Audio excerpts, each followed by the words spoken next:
I would like to thank you for choosing. Oh, fantastic stuff. That's Steady As She Goes from the Raconteurs. Hey, this is Adam Buxton. This is Joe Cornish. Welcome to our Saturday morning show. We're with you all the way until, what? Until 1, I think. Till 1 p.m. when you enter the world of Mick Rock and his extraordinary rock and roll anecdotage and an excellent selection of music. Yeah. We've got some great music for you as well. Civil Sin. No, I keep on getting the title and the artist mixed up because I'm getting ancient. Boy Kill Boy. That's the name of the band, but you can't, blame me for confusing Civil Sin and Boy Kill Boy. That's It's a mistake I'd never make. Really? Yeah. You'd never get them confused. We got brilliant music. Franz Ferdinand, Foo Fighters, Captain with Glorious. Yeah, some Blur coming up. But it might be Glorious. No, I know it isn't. Or Captain. The Zootons, yeah, and a couple of free plays as well. That's just the first hour. We got a competition coming up. We got stuff to give away. It's overwhelming. It is overwhelming. Don't be too overwhelmed, though, man. I find it overwhelming. I think I just want to go back to bed. Don't go back to bed. I've had a very difficult week as well. Really? Yeah, it's been quite stressful and traumatic. I'll tell you about it in a second. But That's first, exciting. Let's have some more music. Here's the Dirty Pretty Things. Dirty. There you go, Franz Ferdinand with Walk Away. Did you like the video for that track, Joe? Were you aware of the video for No, that? what happens in the video to that? It's a kind of a 50s noir throwback thing, you know what I mean? With the Franz people wandering around. They're in a car chase. He's driving a car. There's a clearly fake backdrop kind of thing. Do you know the sort of thing? It's all very moodily lit. There's a lady. She's got stockings. She's got blonde hair. That kind of thing. There's a lady. She's got stockings. She's got blonde hair. That's the new Franz Ferdinand. You know what I have been reading, though? What? What's the lead singer called? Alex Kapranos. He's got a column in The Guardian on the food pages. Does anybody read that? I don't read the papers enough. Does he really have a column? Yeah, he's got a column about food. I don't know whether it's a joke. I sort of hope it's a joke. Right. Because it's very pretentious. He once described an omelette that had bacon and cheese and apple in it. Yeah. And he started going on about the characteristics of apple. Man, I should bring it in. But it was apple is a cheeky fruit. Zesty, but bitchy. Whereas bacon is a lazy meat. Arrogant and reclined. Cheese bonds the two like a naughty sibling. Or something. Seriously, I'm not exaggerating. So now I read it every week because I think I might get a $5 out of Private Eye by sending it to Sude's Corner. Yeah. Why don't we get a column in The Guardian? Commenting on something like what he does. Well, I don't think we've got the skills, do we? Yeah, I could write about the personality of food stuff. Does Dom Jolly still do his column? That's in the Telegraph, yeah. Dom Jolly, the host of Was it the Observer? Happy I thought TV. It was the Observer. In fact, I think it's the Independent. Is it? Is what it is. Right. Yeah, and yes, he does. Uh-huh. Yeah. There you go. Yeah, and I read it, and I bubble with hate. But it's very difficult to win with columns, isn't it? I mean, I tell you, the problem with most columns is the picture of the person. You know, you open up they don't have this in the tabloids, but you open up a broadsheet and they insist on putting a silly little photo of the journalist. They always look smug. And the journalist, they're not allowed to smile like a normal person would do. Take my photo. Ooh. Like that. Most people, right? Or maybe that's just me. They have to look really cool, like they've got attitude. Well, yeah, exactly. Yeah. The photo has to express the fact that they're thinking something that you would never think. What are you something looking so at? cleverly Exactly. extraordinary and unusual that it's going to blow your stupid mind right across the room. Some of them have a hand up to the face, Yeah. leaning on the hand. Others just have a raised eyebrow. Some have a half smile. Like funny, or is it? Kind of like that. It gets you thinking from the word go. Yeah, our pictures always had us just grinning. Generally, we grin. Yeah, that's why people have no respect for our opinions. Alex, what's his name? Pocahontas? Kapranos. He, I think he has a sort of wry smile. His is kind of head-on, full frontal, directly looking you in the face with a half smile. Like, can you deal with this? What do you make of this? Is it a joke? Is it not? Yeah. Anyway, I recommend his column in The Guardian. Oh, that sounds fantastic. Yeah. Anyway. I'll bring it in. Okay. In future. There you go, Franz Ferdinand news. Music. Here is Boy Kill Boy with Civil Sin. That was the re-recorded version of the East London Quartet's second single, originally released in September last year. I'm talking about Boy Kill Boy. I knew it. Yeah. I knew you were. And the song was called Civil Sin. I knew it. I knew it was. What kind of a name is Boy Kill Boy? Sexy. Homoerotic. Violent. Oof. challenging. That's Truthful. shocking. Truthful. Yeah. Thought-provoking. It's probably from something or somewhere, isn't it? like a comic or something. Something like that. Yeah, we're probably showing our ignorance in not knowing where it's from. Doesn't say. I'm scanning the notes here. Oh, here we go. The name stems from frontman Chris mishearing a bloke in a Bethnal Green pub talking about a group called A Band Called Roy. Wow, that's pretty thin ground to name your band on, isn't it? That's all you need. That's all you need for rock and roll, for a name. So, man, I had a bit of a nightmare last weekend after the show. Right. Because I was going off to a wedding with my wife, and we'd hired a car. And hiring a car is one of those things that derails your life from its normal, safe path. Do you know what I mean? And immediately puts you into murky waters where anything could go wrong. Puts you into a hired car. I know, that's the theory, isn't it? But you know what I'm saying? It's like once you get off the routine of your normal, knowable life, all sorts of grim things can happen. And we made the mistake of visiting a car hire company that has the same name as a big building in Mexico that Ozzy Osbourne once took a wee against. Remember the... Okay? Yeah. And you can fill in the blank, listeners. Yeah. Anyway, it took 2.5 hours to queue for the car. No. Yeah. There was a long queue. Yeah, that had been booked 4 days beforehand. It was all done and dusted. Had to go 4.5 hours? Go and pick 2.5 hours. Go and pick up the car. You go and pick up the car. 4.5. All paid for, all done and dusted. 2.5 hour queue for the car. 4.5. No. And then when finally we get to the front of the queue, and all the time that we're queuing, right, the staff are sort of giggling about how frustrated all the customers are getting. Somebody's card doesn't go through. They start chuckling about that, smirking at each other, taking delight in the absolute fury and frustration of their patrons. And of course you're completely powerless because you're in the queue. You need your car. All your arrangements are made. There's nothing you can do. You just have to stay there and hope that you get your car at the end of it. We get to the front of the queue finally, and the car that we'd reserved it's gone. They've given it to someone else. So they give us a different crappy car. It was incredibly hot in the car, and the air conditioning didn't work at all, you know? Completely busted. In fact, it was blowing hot air out at an incredible rate. And the higher you turned the thing, the more it blasted very hot air. What sort of a car was it? A blue one. A blue one? Yeah. They're not supposed to be very good. No. I've heard bad things. Yeah. What car says the blue ones are no good? Well, it's on they're the right. cover. Exactly. Pink ones, yes. It was dreadful. Anyway, so that was a traumatic thing in itself. Sunday night, we get back, park the car, getting ready to take it back to the hire place in the morning. We wake up in the morning to find at 9:15 in the morning, the car's been towed by Lambeth Council. Yeah, because it's been there unticketed, because we didn't even think about the fact that we just left it in our normal space.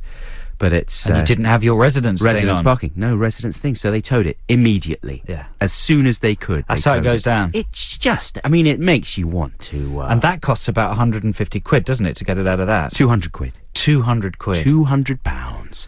So at the end of the weekend, we'd spent about 350 quid on a blue car with fire coming out of the air conditioning vents and rude service from the car hire company. That's terrible. Was it a good wedding, though? Fantastic. Fantastic. Yeah, so it was there you brilliant. go. There is a happy ending. Isn't that terrible? You know, the weird thing is I've had a bad experience in there as well. Have you? Yeah, I got really angry with the guy behind the counter for exactly the same reaon. Because they were taking so long. Taking ages, just being really rude. Uh-huh. Really genuinely rude. Makes me angry. Stop it! Okay, free play time. Here's Eels with Lick Your Boots. What? That was Eels with To Lick Your Boots. Bit of a free play there. That was from their last album. Huge, great double album, I think it was, and it was fantastic. Well worth checking out. We're going to be back after the break. It's going to be competition time. I love competition time. Everybody does, because it's fun to listen to, plus you stand to gain personally from the whole transaction. What's it going to be? What competition? I think it's going to be a crap commentary, isn't it? So it is, yeah. Yeah. I've got a good one this week. Okay, get set for that after this. XFM. That was the mighty Foo Fighters with The Best of You. This is Adam and Joe on XFM, and it's competition time. This week, it's... The competition where we play you some excerpts from a DVD commentary. You have to tell us who's talking and what movie they're talking about. You know, it's not just a boring clip of someone ranting on. No. Oh, no. It's, me. I've scoured the world's DVDs to bring you the stupidest ones. Anyway, okay, so stand by your phones, 0871 222 1049. If you know who this is talking about what film, you could win either a pair of tickets to see DJ Shadow at Coco on the 29th of August, or Lost Series 2 Part 1, a DVD box set. That's exciting if you're a fan of Lost. That's amazing. That's a good prize. Yeah, so here we go. Here's clip number 1. This is a director. It's not a new film, but it's a really, it's certainly last 10 years. 10 years, 5 years, I forget. Anyway, it's quite a famous big blockbuster. And here's the director talking about how he got his story ideas. Because there was an agenda for me to do a more kid-friendly movie, I went to the source. I went to my godson, who was about 6. So a lot of these ideas come from him. That's encouraging. That's not good news, is it? I mean, the last person to do that was Robert Rodriguez, who got his 6-year-old kid to write a film that ended up being called Shark Boy and Lava Girl, and that's not the answer. Yeah. That's not the sound of Robert Rodriguez.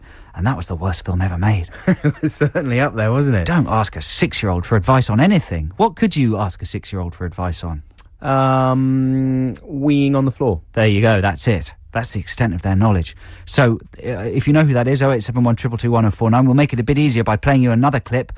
This is a new word that the director learnt when making this film, a new term that'd be useful for all of us. As you can see, a lot of things look like action toys and action figures, because I'm sure I don't have to tell you what kind of profits those toys make. I learned a new phrase in my life called toyetic, whether a movie is toyetic or not, and how many toys people can get out of it. Toyetic? That is a ridiculous word. Why doesn't he just use the word like marketable? Is that not a word that does the same job in that situation? It's not as exciting as toyetic. Toyetic. Toyetic's a good word. The way he said it as well. I learned a new word. Toyetic. He sounds frightening, the man. Well, I think he's probably quite nice. You reckon? So 2 clues so far. He gets his ideas from his 6-year-old nephew. He has made a film that's very toyetic. Here's clip number 3, and this will probably give it away. But, this movie was perceived as a failure. But the director, in retrospect, doesn't think it was. And here's his justification. I don't think it's considered a success, because I think that I disappointed some people. But I just wanted you to know it ruined all our lives. George went on to become one of the biggest movie stars in the world. Uma starred in the Kill Bill series, as you know, and Arnold went on to be governor of California. So, yeah, it just destroyed all of us. There you go. He's a little insincere there. Yeah. Sarcastic, even. I know. Smug, even.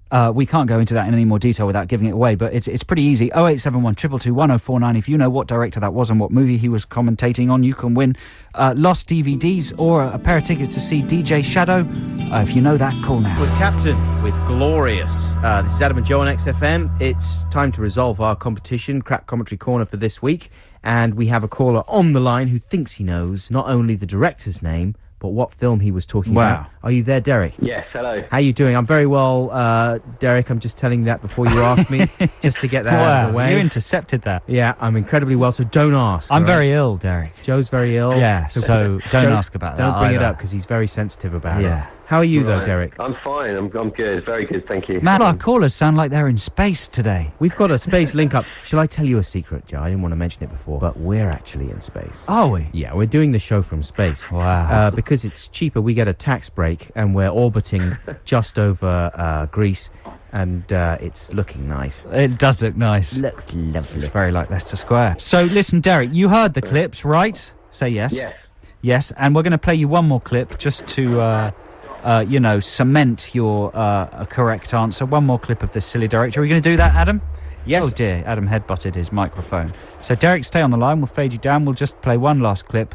And this is a clip of the director. I don't know what this clip's about. Let's just hear it. So, of course, the two villains combined their evil here against our fabulous heroes. Oh, what will happen? I'm so worried. Oh, they've saved the day. Did you doubt it? And still looks so good. That's just him being very insincere. Yeah, I'll tell you what that clip's about. That clip's about the most cynical man in Hollywood sitting back and counting his millions while he insults the viewers of the world with his disgusting pile of stinky Well, hang on. Let's poo. see what this disgusting pile of stinky is. Derek, are you still there? Yes. What's the name? What director was that, and what film was he banging on about? It was Joel Schumacher, and he's talking about the film Batman and Robin. Yes. Now, did you see that film, Derek? Yes, it was terrible. It was terrible, wasn't it? And he said he talks earlier on. Schumacher talks earlier on that commentary clip that we just heard about. Oh, this film may have disappointed a few people. I think it's pretty safe to say it disappointed every single person, even who the saw children. It. Yeah, I was disappointed, definitely. It's a pretty cynical commentary, isn't it? He released that that DVD was released along with Batman Begins, right? A sort of super special, expensive edition. wow. And he shows no remorse. In fact, he sort of wallows in the fact that he's made loads of money out of doing a bit of rubbish. Derek, thanks for calling and congratulations. Would you like to see DJ Shadow at Coco on the 29th of August? Is Yes, that today? that'd be fantastic. No, it's Yeah. next month. Enjoy yourself at DJ Shadow. Thanks very much you. indeed for calling in, Cheers, Derek. bye. Cheerio. Have a good weekend. Bye-bye. Oh, well done, Derek. That was brilliant. That was competition time here on the Adam and Joe Show on XFM. We'll be back very shortly. It was Valerie by the Zootons. This is Adam and Joe on XFM. Yeah, in our new Saturday morning slot, we're just coming to the end of our first hour, but we're here with you till 1. Now, I was at the gymnasium the other day, Joe, because I like to keep my body in the peak of physical perfection. It looks extraordinary. Thanks very much. It's beautiful. Thank you. You're more of a machine than a man. A muscle machine. Yeah, I'm like the Terminator, but more attractive. I'd say it's perfect. Thank you. Your body's perfect. Thank you very much. Your body, my body, everybody needs somebody. That's true. Anyway, so I was in the gym, and I was on the running machine, and you got to love the running machine, going round and round and running, looking at the TV, watching MTV, that kind of thing. Have you ever been on a running machine? Yeah, only a couple of times. Yeah. Not regularly. No. I don't like gyms. I don't really like them They're either. insane. So I'm on the running machine. Anyway, the guy in front, there's a running machine in front, and he stank. He was stinky. He smelled. And he was a huge guy. And I don't mean fat.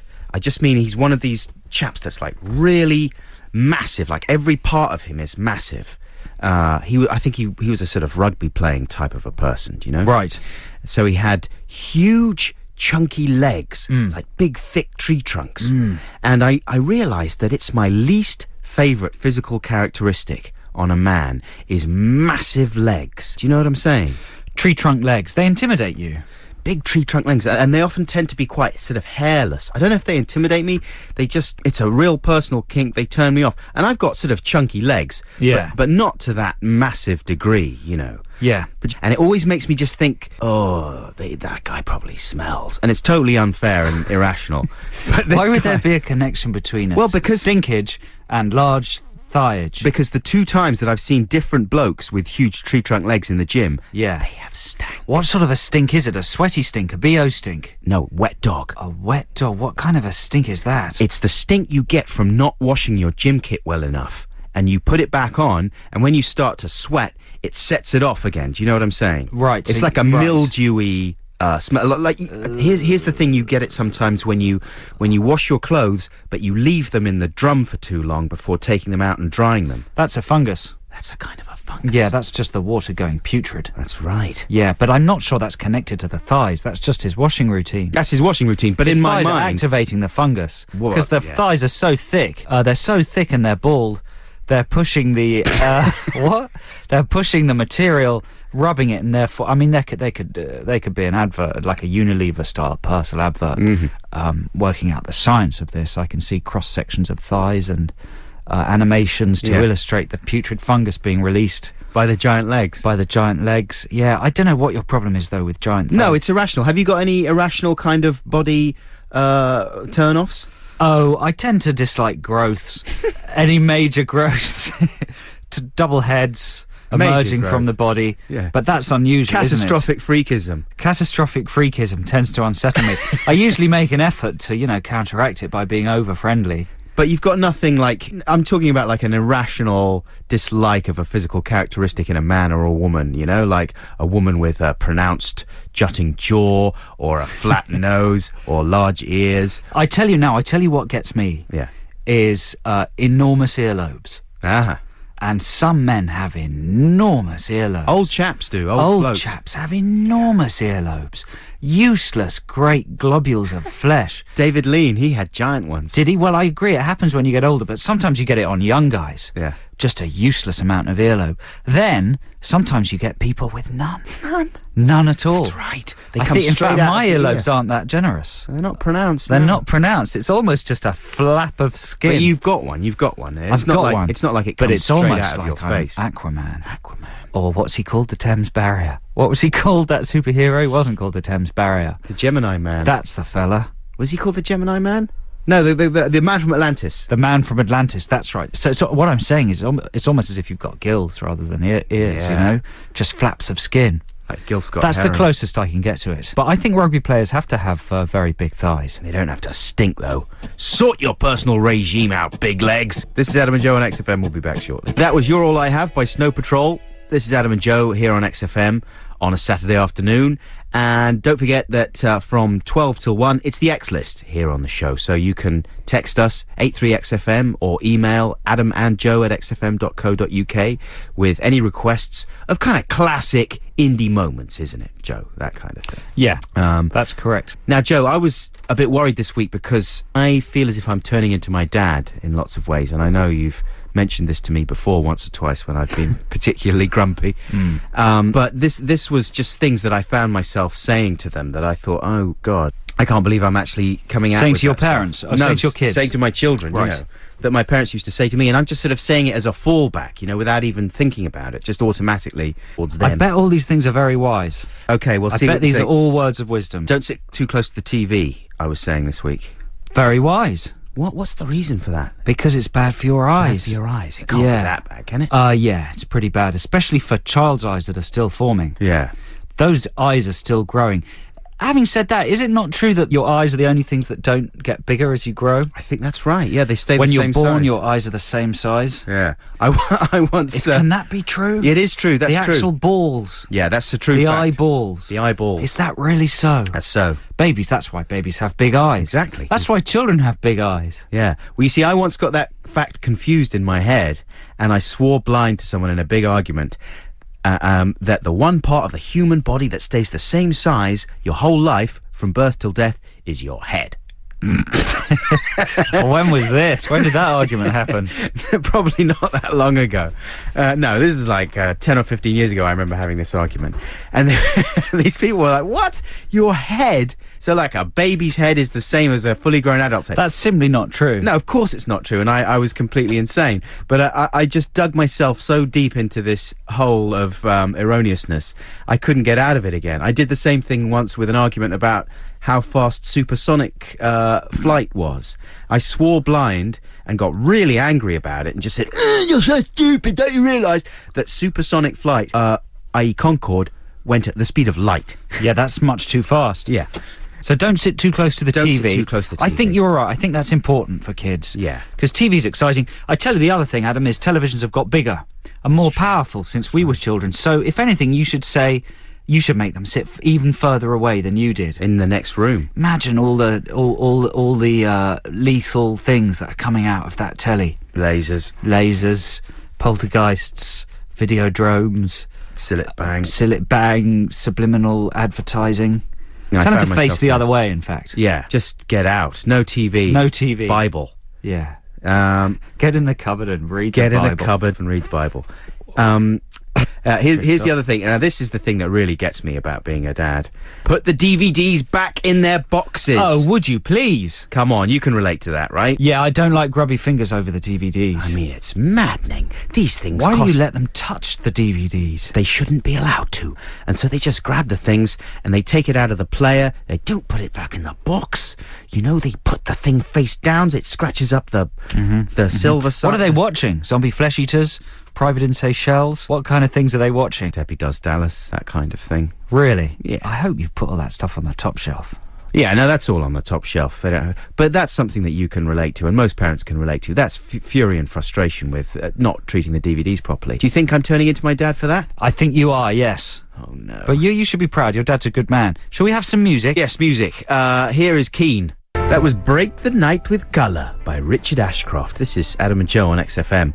So it's movie review time. This time reviewing a movie that I've seen. You haven't seen it though, have you, Adam? Which one is this? Superman. Super boop boop boop boop boop boop boop boop boop boop boop boop boop boop boop. That's how you say it. Super boop boop boop Super boop boop boop boop. That's how John Williams writes his themes. I mean, everybody knows this. He just writes Raiders of the Lost Ark. Yeah, Raiders and Star of the- Wars.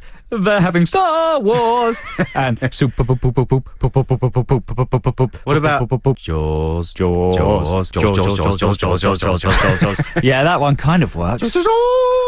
But super boop boop boop boop, man. I mean, that's a good one. It's a good one. I enjoyed it. I saw it at the IMAX. This is the one. What's the full title of the thing? Superman Returns. Superman Return. Is that all it is? Even though if you rub out the U, it says Sperm Man.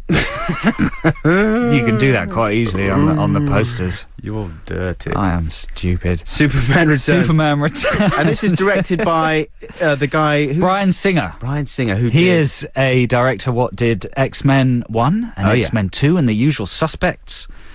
And another film that no one's seen called Family Viewing or something. It was his first film. But anyway, he's very talented. Yeah. And he's done a super-duper job of Super Duper Man. Really, it's good, is it? It's very good, especially the first hour. Oh. After he saves the plane, Yeah. you can bugger off. Right. Because the rest of it's pretty uneventful, with some positively bad things happening. Like Superman has a kid. Does he? And that's no good, is it? And that kid's got superpowers. Well, you'd hope he would. Emergent superpowers. Right. But that doesn't bode well, does it, for the sequels? He's only 6 in this one. If they make another sequel in 4 years, he'll be 10. You don't want a Superboy, do you? Yeah, it'll turn into Smallville, won't it? I suppose so. Does Superman have a kid in... Oh, you mean the kid will become a teenager and Yeah. he'll be like teenage Superman? Yeah, it'll go That all would be no OC good. on your ass. But man, the first hour is incredible. Is it? Absolutely incredible. But wait, yeah. look, are we talking about like a disastrous tail-off in the style of Independence Day, or is it just a little bit? No, it's just a little... It basically just can't match the bit where the plane's going down and he saves the plane. And Right. that's so incredible. And then there's a brilliant twist about where he lands with the plane. And it's so exciting. And we all up to then, we all thought it was the best film we'd ever seen in our lives. Right. I was crying. My girlfriend was puking and weeing at the same time. Yeah. That's not true. Your trousers were soaked. But with it was just wee. very, very... Yeah. Especially in 3D. 3D technology is just brilliant now. Is it? I didn't realise it was a 3D film. Bits of it are in 3D. About 20 minutes of it are in 3D. A little logo comes up and you put your glasses on. No, in Yeah. every cinema this is. No, just in the IMAX. Oh, in the IMAX. You got to go to the IMAX. But IMAX is the future. Forget about conventional cinemas. IMAX is the place to go. Yeah. Especially in 3D. You know how passionate I am about Polar Express. Yes, that's right. Oh, boy. But Joe's this the Polar one... Express king. Oh, Superman, I do recommend it. It's really, really very, very good. Oh, and but the ending's not like awful, is it? Is it awful? It's a bit of... I tell you who is awful. Who? Kate Bosworth and her Lois Lane. Right. She's boring. Female characters in movies, generally, they're not allowed any personality.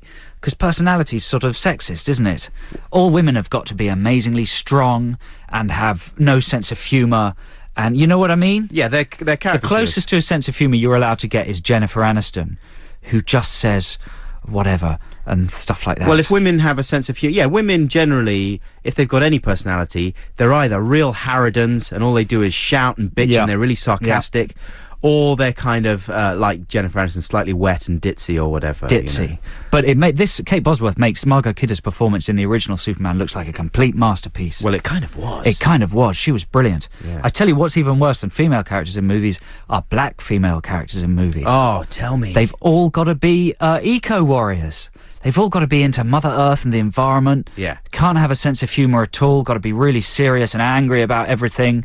And, terrible. Well, in animated films as well, I noticed that Kiddie cartoons. all the black characters are just sort of sassy mamas, you know? Yeah. They're all like, girl, Yeah. don't talk to the Well, hand, that's what it's don't like. look at me. It's like in The Incredibles, isn't it? The black character has to be Mr. Freeze, Mr. Cool. Come on. Anyway, I do recommend Superman Returns. Yeah, and if you see the poster, get a black pen, scribble out the U. It says Sperm Man.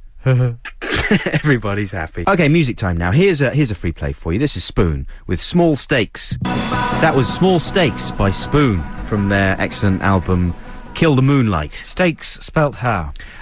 Stakes. Right, so they mean low, like low snakes. Low stakes. Low tiny snakes. snake. Yeah, the stakes are low. Okay, good. Why, were you worried that they were just talking about little bits of meat? Yeah. It was just a rather boring restaurant order. Small steaks, please. We'll be back shortly. That was Oasis, Joe's favourite band, I love Oasis. with Lila. What is it about Oasis that you most like? I most like, what do I most like? Just the arrogance. Yeah, The aloofness. the swagger.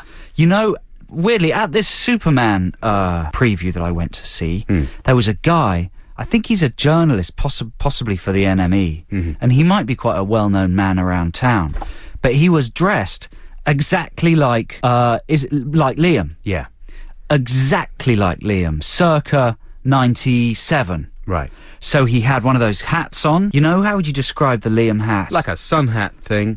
No, it was more like a sort of an Andy Cap, flat cap thing. Yeah, I know But what a you sort mean. of designer style one. Right. Then he had a sort of Beatles mop top thing.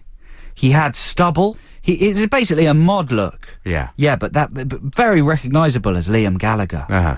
But it was as if he'd just come off Stars in Their Eyes. And I thought, well, what does that do for you in life? Like, if you're a journalist on the NME, then that's probably quite good for you, because people go, oh, that guy's hardcore. He's so devoted to Oasis that he's prepared to make himself a walking joke. But there are some people in TV like that. There's a commissioning editor we know in television who dresses very eccentrically. That's right. And if you didn't know what he did, you'd think, that person's a bit of a prat. But when you do know what they do, you immediately think, that person's not a prat. He's so devoted to his passion that he doesn't care what anybody thinks about him. And so this guy, that's what I thought about this guy dressed as Liam. But who might you dress as if you were going to go that way? Well, as you probably remember, I used to have a bit of a David Byrne fixation. You dress as David Byrne, so you dress in like a big zoot suit. A crazy big square suit. Yeah. Yeah. But, you know, the thing about David Byrne is that he's long and thin, and I'm kind of squat. So I never really got away with it that well. Yeah. But I went out, my mania extended to going out and buying a white waiter's jacket, which I'd bought, and I thought that would make me look like David Byrne. And I used to button up my shirt, like a dress shirt, top button done up, no tie, white waiter's jacket on, wandering around town thinking, I'm an eccentric man from a new wave band. Yeah. When in fact I was a kind of brat. Anyway, let's play some more music right now. Here's James Dean Bradfield. He doesn't really dress like anyone. No, he's got his own style. Yeah. And here he is working it with a track called That's No Way to Tell a Lie. James Dean Bradfield there with That's No Way to Tell a Lie. That's the debut solo single from the Manic Street Preachers frontman. And it sounds very like a Manic Street Preachers single, doesn't it? Yeah. It's got the same instrumentation, which must be weird for the other members of the band. Like, there they were, having a nice time being in a famous band. I don't know what happened. What happened with the Preachers? Was it an... I don't think they've split They up. haven't split. It's just his side project. Yeah, it's like Tom York, you know, they like to kind of bust out on their own for a little while. Flex their solo muscles. So how must they feel if he releases a single that just is exactly the same as it would be if they were still there? Well, probably not exactly. I mean, Nicky Disposable. Wire usually answer. writes the lyrics, and I don't suppose he wrote the lyrics for that one. Maybe he did. I don't know. Well, I don't know. Does it sound less good? Do you think it sounds less good than their usual stuff, or as good? Do you miss the rest of the band? Well, no, it's like a certain type of Manics track, isn't it? Right. It's not like all their stuff. But that's a good answer.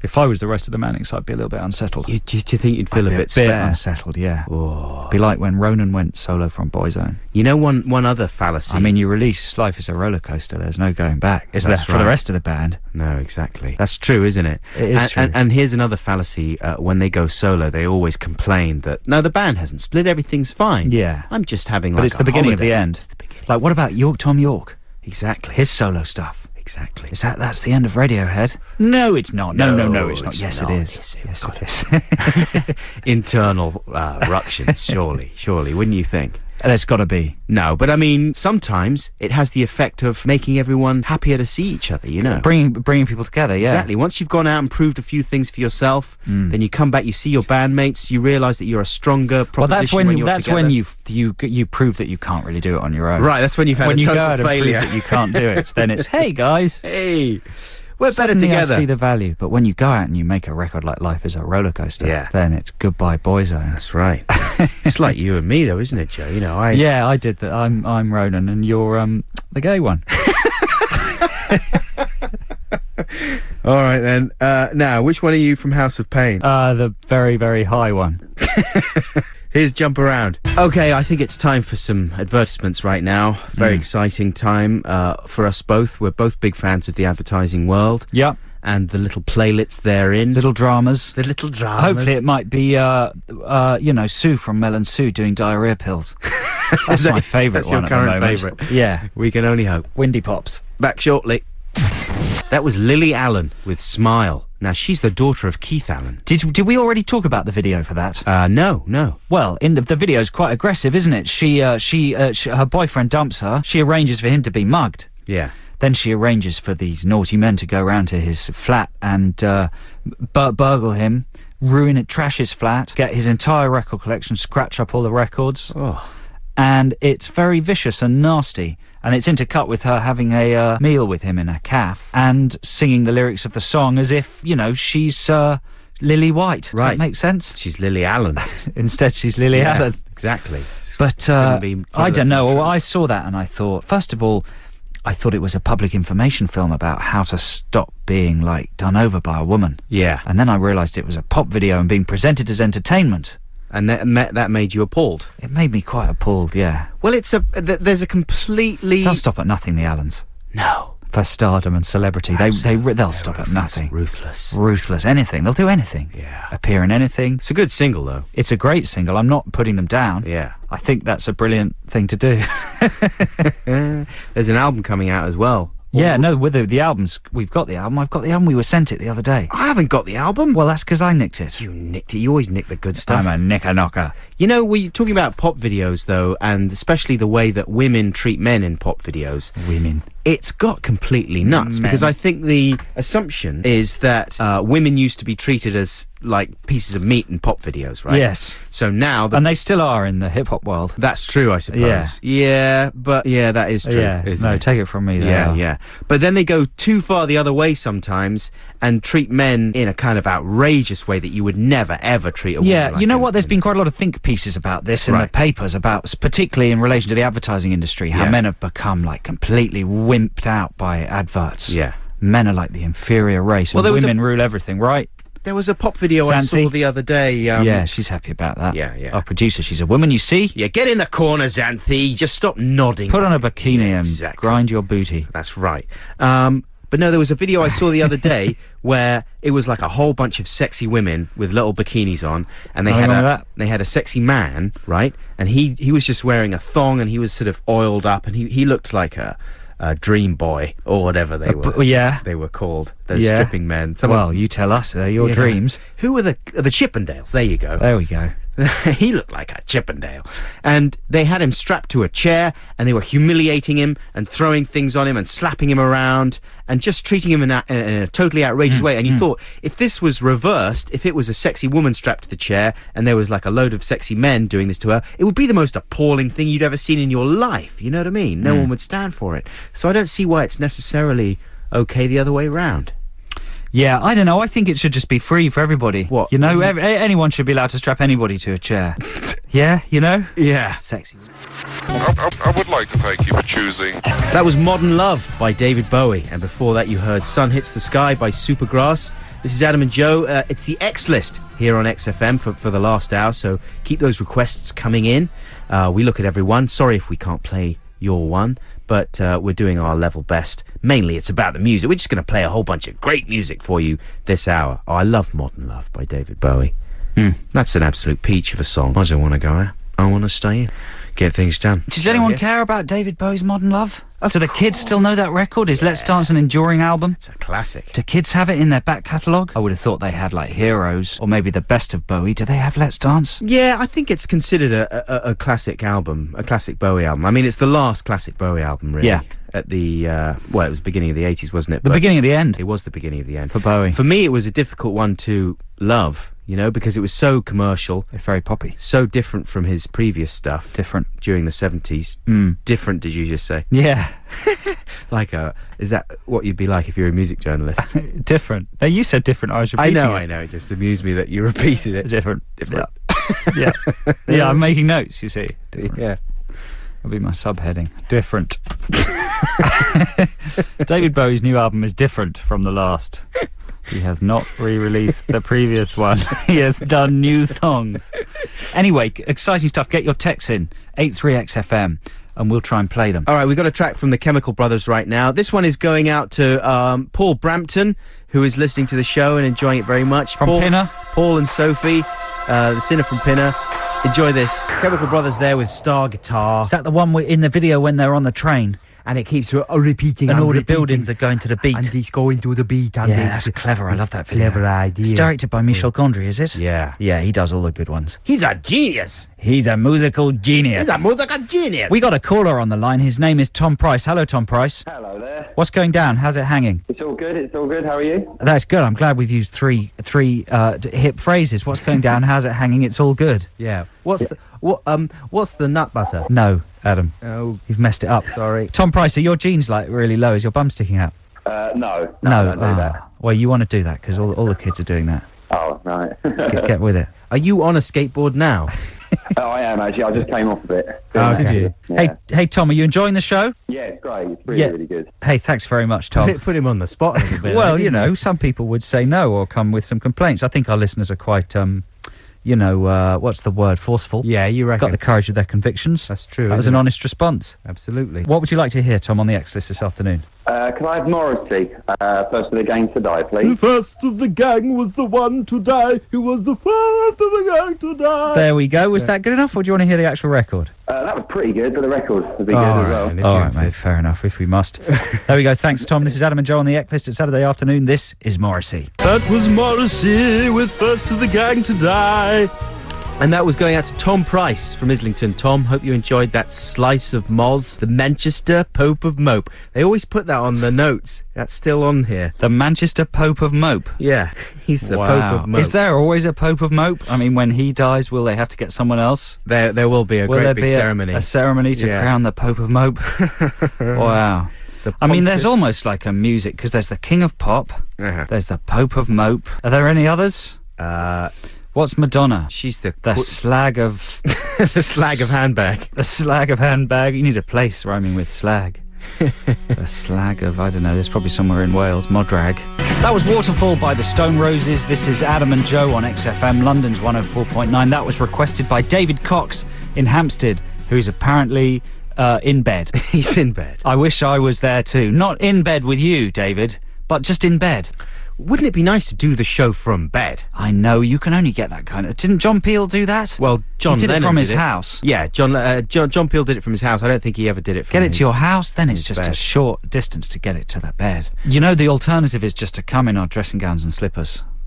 To arrive in our dressing gowns and slippers at the studio. Yeah. Don't you think? No, that's not fun at all. That's the worst of both worlds, It'll isn't be it? a bit grotty. You're right. It's ad break time now. We'll be back shortly. Modest Mouse with Float On. This is Adam and Joe on XFM, London's 104.9. #1 station for rock music, chittity chatting and adverts.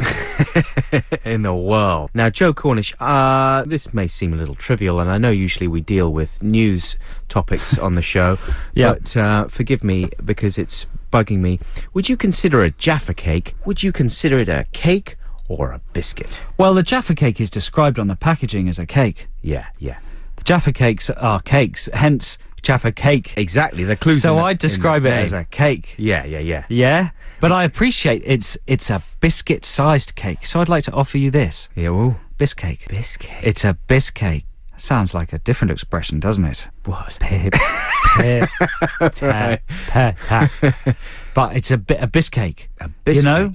Because it's biscuit-shaped and sized. Yeah. But were you to take the jelly orange off and the chocolate, you couldn't describe that thing as a biscuit. A biscuit's to do with consistency and crunch. Crunch, right. Like something soft is a cake, yeah? Yeah. Something tough is a biscuit, Uh-huh. yeah? That's interesting. Well, you know, because... It's not interesting, it's just fact. it is fact. It's pure baking fact. Yeah. It is, But, and yeah, it has an important financial consequence for the manufacturers of Jaffa cakes, Joe Cornish, because, check this out, under UK law, no VAT is charged on biscuits and cakes, right? They are 0 rated. But check this out. Deal with this. Chocolate-covered biscuits, however, are classed as luxury items and are subject to VAT at 17.5%. No. Yes. But there's no VAT on food. On chocolate-covered biscuits. Is there? You're Yeah. telling me there's VAT on chocolate-covered biscuits? Yeah. I thought generally there's no VAT on food. Chocolate-covered like you don't biscuits. go to Sainsbury's, you don't get VAT Chocolate-covered on the biscuits. on the bottom of the thing, do you? You don't give your supermarket bill to your taxman, Cho- do you?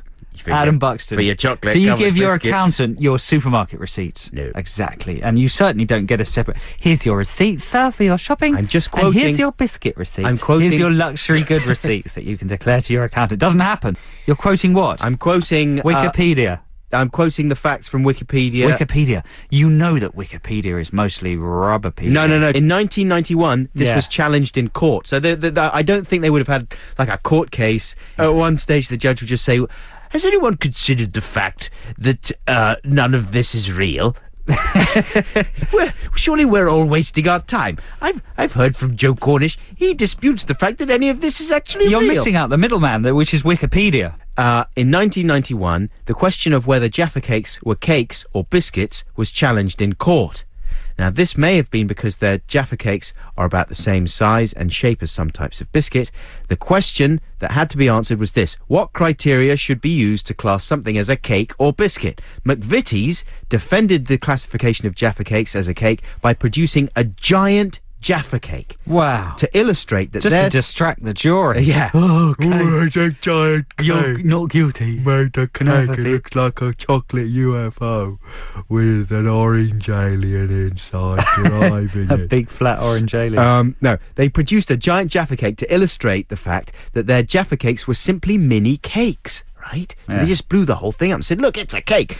They also argued that the distinction between cakes and biscuits is simply that cakes go hard when stale, whereas biscuits go soft. It was demonstrated that Jaffa cakes become hard when stale, and McVitie's won the case. Wow. That's earth-shattering.